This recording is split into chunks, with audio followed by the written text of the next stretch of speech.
Ici, les pierres, vous avez de l'or, de l'argent, du verre et des pierres semi-précieuses. Tout cela se trouve dans un seul bijou.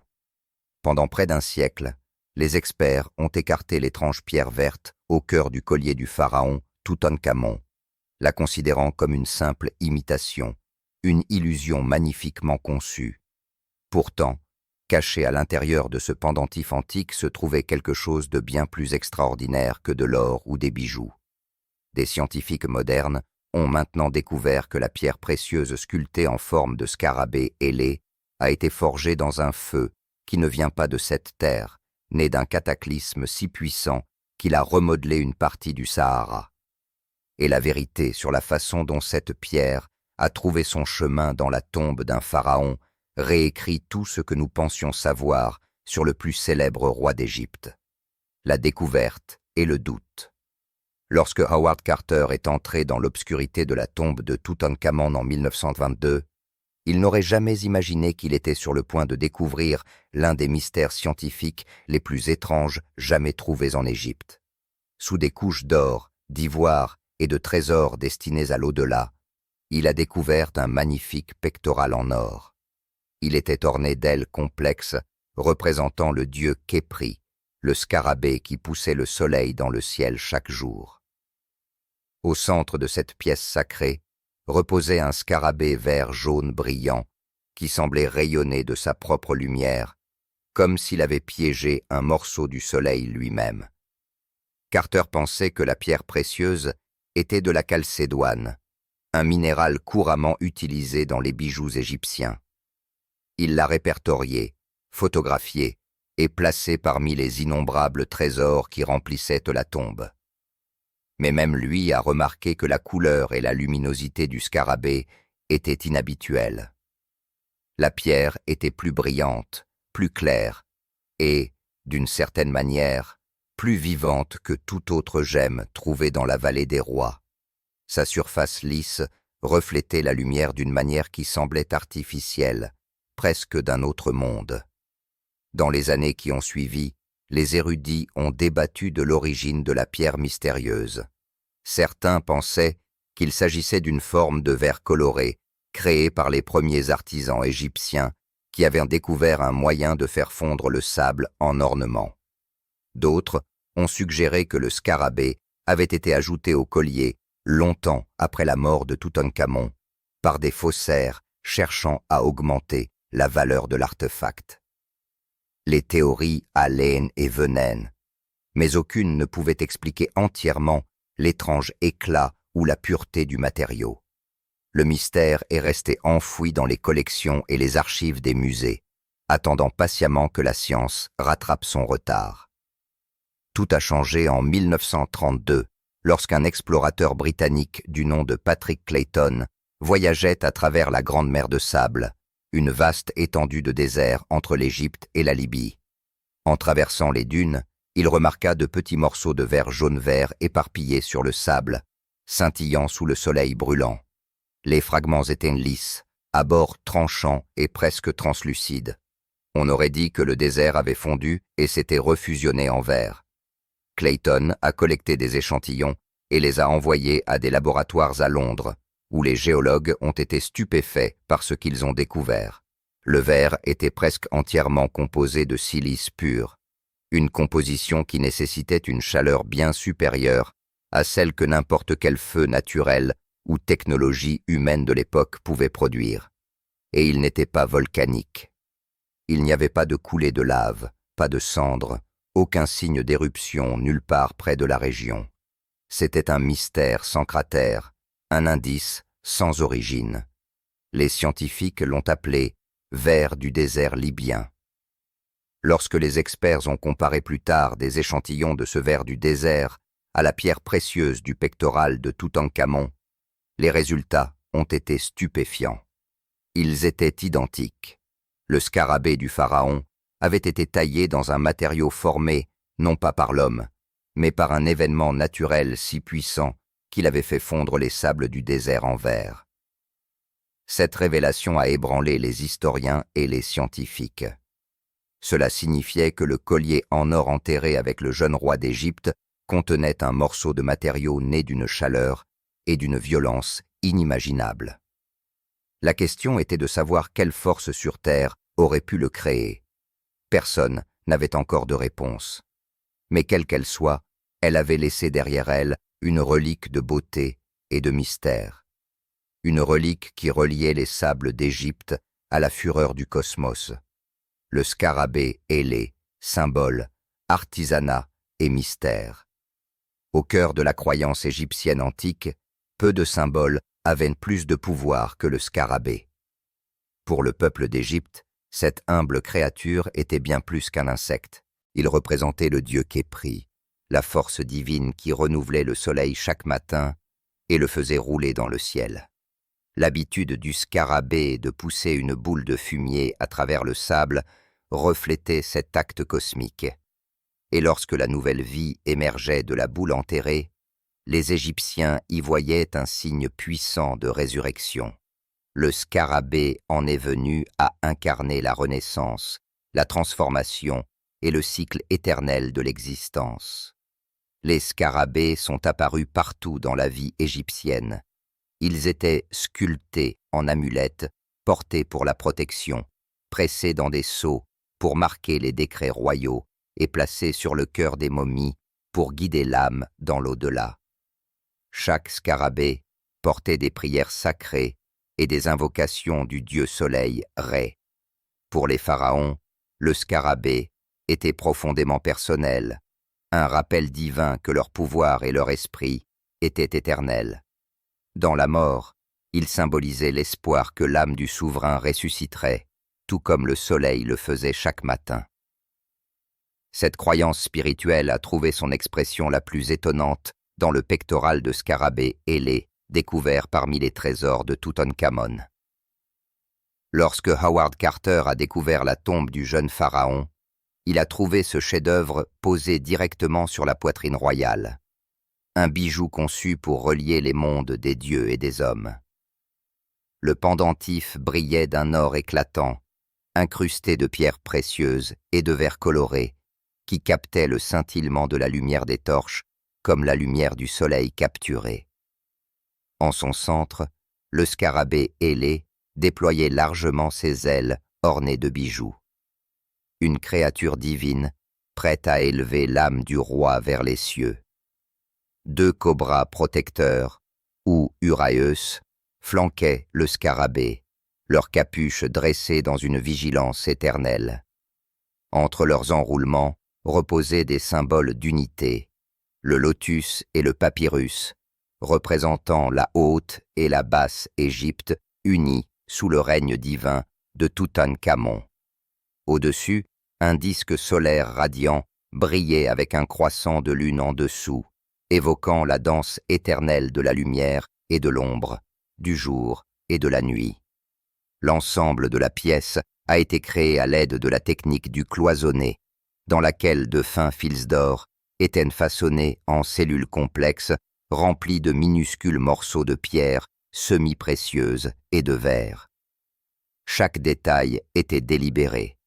La précision de l'incrustation, l'équilibre des couleurs et la symétrie parfaite témoignent tous de l'art extraordinaire des orfèvres égyptiens. Il s'agissait d'une machine spirituelle, un talisman conçu pour assurer la renaissance du pharaon parmi les étoiles. L'artisanat à lui seul était magnifique. Mais ce qui rendait ce pectoral vraiment unique, c'était la pierre choisie pour le scarabée lui-même. La gemme jaune-vert éclatante n'était ni turquoise, ni cornaline, ni quartz. C'était quelque chose d'entièrement différent. Les chercheurs modernes l'identifieront plus tard comme étant du verre du désert libyen, une substance si rare qu'elle n'a jamais été trouvée dans aucun autre artefact royal de l'Égypte ancienne.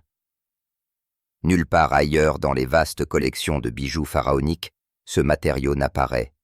Sa pureté et sa couleur mystérieuse suggèrent qu'il avait une signification particulière, peut-être considéré comme un cadeau des cieux.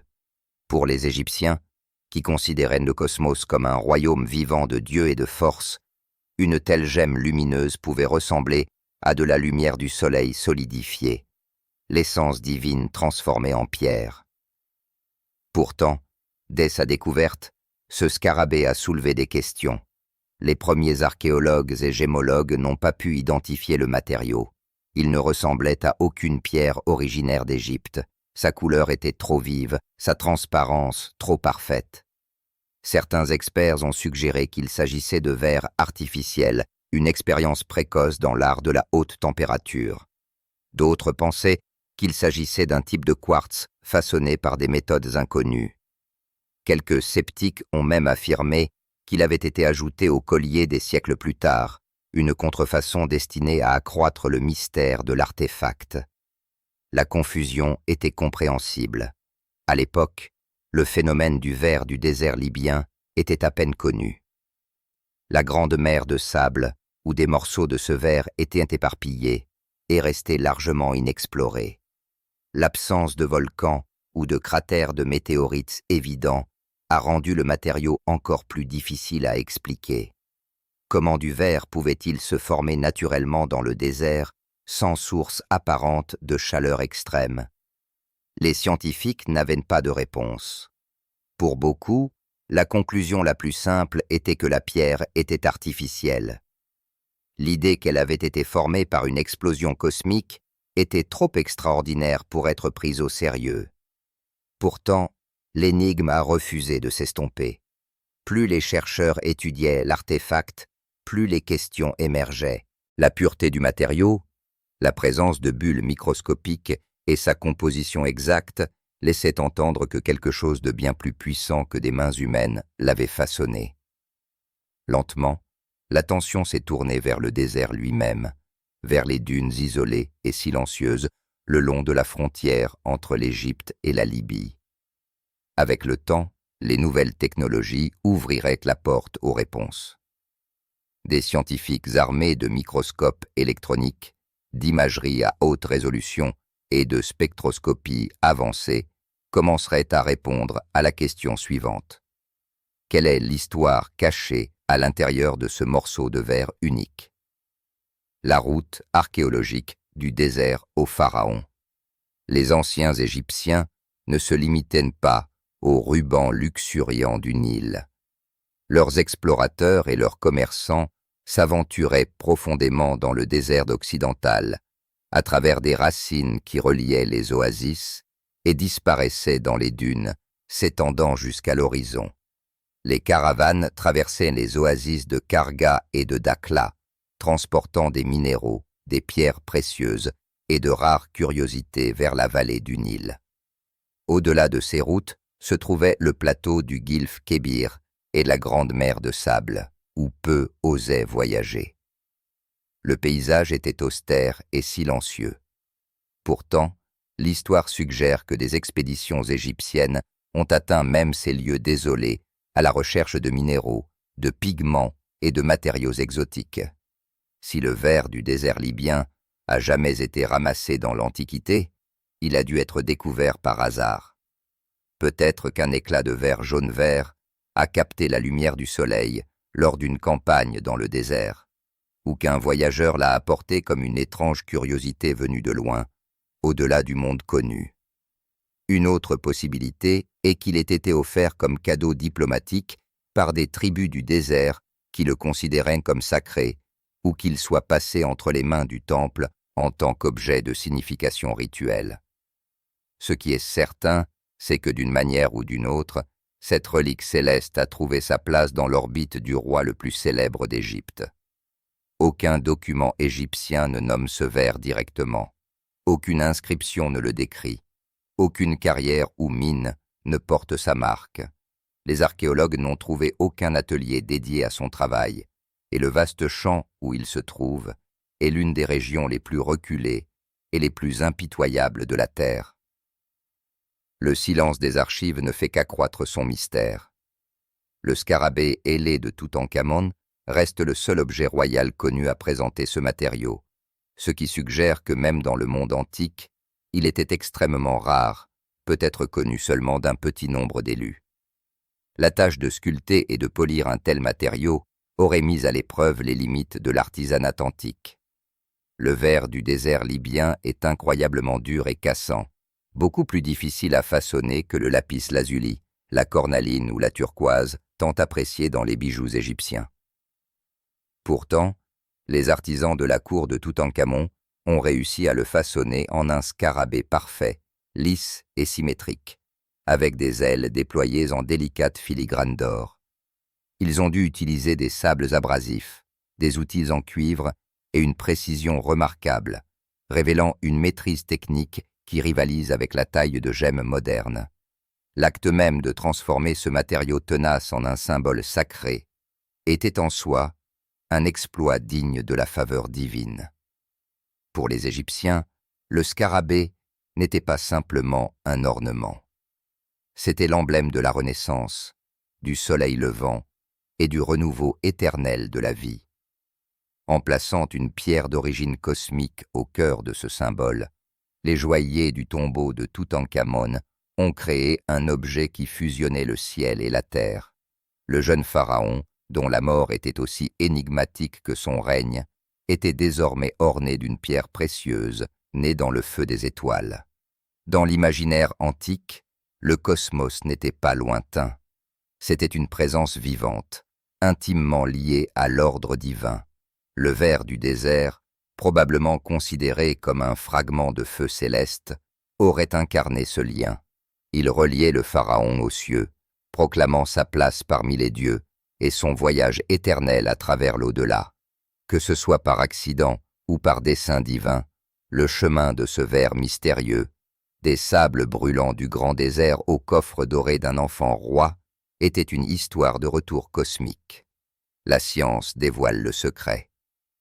Lorsque Howard Carter a examiné pour la première fois le pendentif scarabée ailé, il a noté l'étrange pierre jaune-vert, mais a supposé qu'il s'agissait simplement de calcédoine, un type de quartz. Peu de gens ont remis en question cette évaluation à l'époque. L'égyptologie des années 1920 était davantage axée sur les trésors, l'art et la lignée royale que sur les origines géologiques des gemmes individuelles. Le tournant s'est produit au début des années 1930, lorsque l'explorateur britannique Patrick Clayton est tombé sur des plaques de verre particuliers éparpillées dans le désert libyen. Les éclats brillaient sous le soleil avec la même teinte étrange que la gemme du collier de Toutankhamon. Au début, Clayton a suggéré que le verre pourrait s'être formé à partir d'un lit de lac asséché ou d'un ancien processus volcanique. Cependant, aucun dépôt volcanique n'existait à proximité et les fragments de verre contenaient des éléments qui ne correspondaient pas à une activité volcanique normale. La découverte a déclenché un mystère qui allait durer près d'un siècle. À la fin du XXe siècle, les géologues ont commencé à tester des fragments de verre du désert et ont découvert quelque chose d'extraordinaire. La composition était presque de la silice pure, semblable au quartz, mais avec une structure atomique différente, ce qui suggère qu'il avait été soumis à des températures dépassant 2000 degrés. De telles conditions ne se produisent pas naturellement à la surface de la Terre. Même la lave volcanique la plus chaude n'atteint pas ces extrêmes. Quoi qu'il ait créé ce verre, il avait libéré une chaleur et une force inimaginables. Lorsque les scientifiques ont comparé des échantillons de verre du désert libyen à la pierre précieuse du scarabée de Toutankhamon, ils ont trouvé une correspondance parfaite. Cette révélation signifiait que le pendentif du pharaon contenait un matériau forgé lors d'un ancien cataclysme. Mais quel type de cataclysme pouvait générer une telle chaleur sans laisser de cratère évident? Pendant des années, deux théories principales se sont disputées la domination.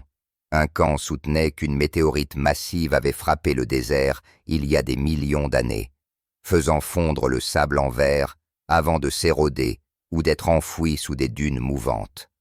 L'autre camp proposait qu'une comète ou un météoroïde ait explosé en plein vol lors d'une violente explosion aérienne, créant une boule de feu suffisamment chaude pour liquéfier le sable, mais pas assez puissante pour creuser un cratère. Chaque théorie avait des preuves en sa faveur, mais aucune ne pouvait expliquer tous les détails. La percée s'est produite lorsque les scientifiques ont commencé à étudier les minéraux microscopiques piégés à l'intérieur du verre. En utilisant des instruments avancés tels que des microscopes électroniques à transmission, les chercheurs ont découvert de minuscules grains de zircon qui s'étaient transformés en un autre minéral appelé rhéidite. Cette transformation ne peut se produire que sous une pression extrême, comme celle que l'on ressent lors d'un impact de météorite. Les explosions aériennes, malgré leur pouvoir destructeur, ne génèrent pas les milliards de pascals de pression nécessaires à la formation de rhéidite. Cette découverte a été la preuve irréfutable. Le verre du désert libyen était né d'un impact direct et non d'une explosion dans le ciel. Les données de pression correspondaient également à la découverte d'oligo-éléments tels que l'iridium, le nickel et le cobalt dans le verre. Des éléments souvent présents dans les météorites. Les signatures isotopiques du verre correspondaient à l'empreinte chimique de matériaux extraterrestres. La datation radiométrique a suggéré que l'impact s'est produit il y a entre 26 et 28 millions d'années, bien avant la civilisation humaine, à une époque où une grande partie du Sahara était un paysage complètement différent. Le site de l'impact lui-même reste insaisissable. Certains scientifiques pensent qu'il est enfoui sous les dunes, dissimulé par les sables mouvants pendant des millions d'années. D'autres soupçonnent que le météore s'est fragmenté lors de son entrée, dispersant des gouttelettes en fusion sur une vaste zone sans laisser un seul cratère. Quoi qu'il en soit, l'événement qui a produit ce verre a été d'une violence inimaginable, libérant une énergie comparable à une explosion nucléaire et fusionnant le sable en feuilles translucides dorées. Pour les scientifiques modernes, la confirmation de l'origine de l'impact du verre du désert libyen a résolu l'une des énigmes durables de la géologie. Pour les historiens, cela en a ouvert une autre. La prise de conscience que le pendentif de Toutankhamon contenait un fragment d'une collision cosmique a ajouté une nouvelle dimension à sa signification. Le bijou du pharaon n'était pas simplement beau ou rare. C'était le produit d'une catastrophe céleste qui avait remodelé une partie de la surface de la Terre. Grâce à la science moderne, le mythe du collier du pharaon a bouclé la boucle. La pierre autrefois considérée comme une imitation est maintenant comprise comme quelque chose de bien plus profond. Une relique des étoiles, un morceau des cieux placé sur la poitrine d'un enfant roi. Ce qui a commencé comme un mystère d'art et d'archéologie s'est transformé en une révélation sur les forces violentes qui ont façonné à la fois notre planète et les objets de notre culte. Et pourtant, alors même que la science résolvait l'énigme de son origine, une question demeurait. Comment les anciens ont-ils reconnu qu'il ne s'agissait pas d'une pierre ordinaire? L'héritage et la révélation. Lorsque la science moderne a finalement confirmé que la pierre jaune-vert du collier de Toutankhamon a été forgée dans la chaleur inimaginable d'un impact de météorite, cela a changé plus qu'une simple note de bas de page archéologique. Cela a redéfini notre compréhension de la relation entre les anciens Égyptiens et le cosmos. Pour les prêtres et les artisans de la 18e dynastie, l'univers était vivant et avait un but. Les dieux faisaient naviguer le soleil à travers les cieux chaque jour et guidaient les étoiles dans leurs voyages nocturnes. Chaque aspect de la vie égyptienne était lié au rythme du cosmos. Le pharaon n'était pas seulement un souverain, mais le pont vivant entre le ciel et la terre, choisi pour maintenir l'équilibre de la création. Dans cette vision du monde, l'idée de porter une pierre née du ciel n'était pas du tout étrange. C'était le symbole le plus sacré imaginable, un morceau tangible de l'ordre divin qui soutenait toute vie. Le scarabée ailé de Toutankhamon a parfaitement capturé cette vision. Son corps, sculpté dans du verre du désert libyen, représentait la renaissance du soleil chaque matin. Ses ailes d'or s'étendaient vers l'extérieur comme pour élever l'âme vers l'éternité. Autour de lui, les symboles de la vie, du pouvoir et de la protection formaient une histoire écrite en couleurs et en lumière. Pour les Égyptiens qui l'ont fabriqué, le scarabée était à la fois un bouclier et une écriture. Pour la modernité, il est devenu quelque chose d'encore plus grand, un artefact cosmique qui unit la science et le mythe. La prise de conscience que le verre est né d'un impact ancien nous oblige à considérer la profondeur avec laquelle les peuples anciens ont pu comprendre le monde qui les entourait. Ils n'auraient pas pu connaître la mécanique des météorites ou la physique des événements d'impact. Pourtant, ils ont senti que certaines pierres étaient différentes des autres. La pièce scintillante qui est devenue le scarabée de Toutankhamon devait sembler contenir un feu divin. Son étrange transparence et son éclat la distinguaient des gemmes terrestres. C'était comme si les dieux eux-mêmes avaient laissé tomber un fragment du soleil dans le désert, attendant que quelqu'un de digne le réclame. La redécouverte de sa véritable nature des milliers d'années plus tard fait écho à ce même sentiment d'émerveillement. Les scientifiques qui utilisent des instruments capables de voir les atomes et de tracer les isotopes confirment maintenant ce que les anciens artisans ont intuité sans mots. La pierre est littéralement cosmique. Elle porte en elle le souvenir de la chute d'une météorite, un enregistrement de l'énergie qui a autrefois remodelé une partie du Sahara. Dans un sens poétique, le pharaon qui la portait sur sa poitrine l'histoire de la création elle-même, la transformation de la matière par la chaleur, la pression et le temps. Ces dernières années, de nouvelles études ont approfondi encore davantage ce lien cosmique. De minuscules particules extraterrestres découvertes dans la même région, notamment l'énigmatique pierre d'Hypatie, révèlent des signatures isotopiques complexes qui ne correspondent à rien de ce qui provient de la Terre. Ces découvertes suggèrent que l'événement qui a créé le ver du désert pourrait avoir impliqué à la fois des matériaux météoriques et cométaires. Les sables qui ont fondu en verre pourraient avoir été imprégnés d'éléments provenant de l'extérieur de notre système solaire. Si c'est le cas, le bijou de Toutankhamon n'appartient pas seulement à l'histoire de l'Égypte, il appartient à l'histoire de l'univers. Aujourd'hui, le pendentif scarabée ailé est exposé sous verre au musée égyptien du Caire, ses couleurs brillant encore doucement après plus de 3000 ans. Les visiteurs s'y attardent souvent, attirés par sa beauté sans se rendre compte qu'ils se tiennent devant le produit d'un événement cosmique qui est antérieur à l'humanité elle-même. Dans cet unique artefact, l'ancien et le moderne se rencontrent.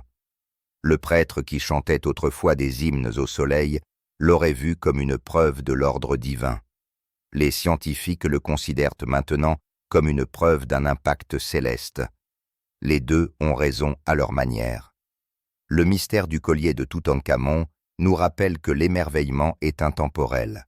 Ce que les anciens vénéraient comme sacré, nous l'étudions maintenant comme science. Pourtant, les deux nous mènent à la même vérité. Nous sommes des enfants des étoiles, façonnés par les mêmes forces cosmiques qui ont forgé le bijou du pharaon. Ce petit scarabée, autrefois caché dans une tombe, est considéré comme une imitation, est maintenant la preuve que les frontières entre le mythe et la réalité sont plus minces que nous ne l'imaginons. Lorsque Howard Carter a ouvert la tombe de Toutankhamon il y a un siècle, il a dit avoir vu des choses merveilleuses. Il n'avait aucune idée à quel point il avait raison. Si un simple morceau de verre né des étoiles a pu trouver son chemin jusqu'au cœur de la tombe d'un pharaon, quoi d'autre pourrait encore attendre sous le sable pour nous rappeler à quel point le ciel et la terre ont toujours été étroitement liés. Partagez vos réflexions dans les commentaires. Merci d'avoir regardé. À bientôt dans la prochaine vidéo.